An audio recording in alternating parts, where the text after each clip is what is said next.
జనకుని మాటపై కానలకేగిన అల్పుని నెపముపై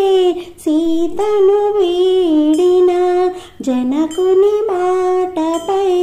కానలకేగిన అల్పుని నెపముపై సీతను వీడిన దశరథ రాముడ నీవయ్యా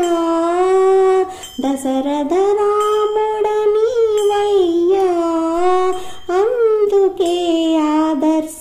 ఆదర్శమైనవయ్యా కోరిన వరములనిచ్చే రామ కొండందాపద తీర్చే రామ